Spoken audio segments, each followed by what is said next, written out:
ఎన్టీఆర్ జిల్లా నందిగామ నియోజకవర్గంలోని అన్ని శాఖల అధికారులతో ఎమ్మెల్యే సౌమ్య విజయవాడ ఎంపీ శివనాథ్ సమీక్షించారు.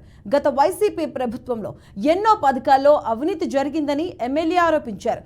ఇండ్ల స్థలాలు, మట్టి తవ్వకాలపై విచారణ జరిపి సీఎం చంద్రబాబుకు నివేదిక సమర్పిస్తామన్నారు. త్వరలో ఈ కుంభకోణాలకు కారకులైన అధికారులు, ప్రజా ప్రతినిధులపై చర్యలు తీసుకుంటామని వారు తెలియజేశారు. ఎమ్మెల్యే సౌమ్య గారు నేను సమీక్ష సమావేశం ఏర్పాటు చేయడం జరిగింది.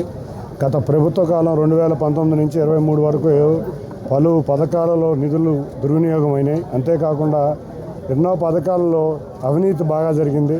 వాటన్నిటి మీద సమీక్షించి ఇవాళ రాష్ట్ర ప్రభుత్వం ఏర్పడి ఒక నెల, అందులో రాష్ట్ర ఆర్థిక పరిస్థితి చాలా దారుణంగా ఉంది. ఇవన్నీ సరయ్యే లోపల టెంపరీగా రిలీఫ్గా మనం చేయవలసిన వైద్యం, అంతేకాకుండా డ్రైనేజీ, అంతేకాకుండా మంచినీరు, ఇటువంటి అన్నిటి మీద ఇవాళ సమీక్ష చేసి టెంపరీగా మనం చేయాల్సిన పనులేంటి అన్నింటినీ కూడా సమీక్షించడం జరిగింది. వారు ఇచ్చే నివేదిక. అంతేకాకుండా 2019 నుంచి 23 వరకు జరిగిన కుంభకోణాలు, ముఖ్యంగా ఇళ్ల స్థలాలు కేటాయింపు, అంతేకాకుండా ఖనిజ సంపద దోపిడీ, ఇటువంటి మీద కూడా రిపోర్ట్ ఇవ్వడం జరిగింది అధికారులని. వారు త్వరలో ఇస్తారు. వీటన్నింటినీ తీసుకుని చంద్రబాబు నాయుడు గారికి నందిగామలో జరిగిన అన్యాయాలను చంద్రబాబు నాయుడు గారి దృష్టికి తీసుకెళ్లి ప్రభుత్వంలో బాధ్యుల్ని శిక్షించే విధంగా చంద్రబాబు నాయుడు గారి దృష్టికి తీసుకెళ్లబోతున్నాం. కాబట్టి అంతేకాకుండా ఇవాళ ప్రజలు ఎన్నో బాధల్లో ఉన్నారు.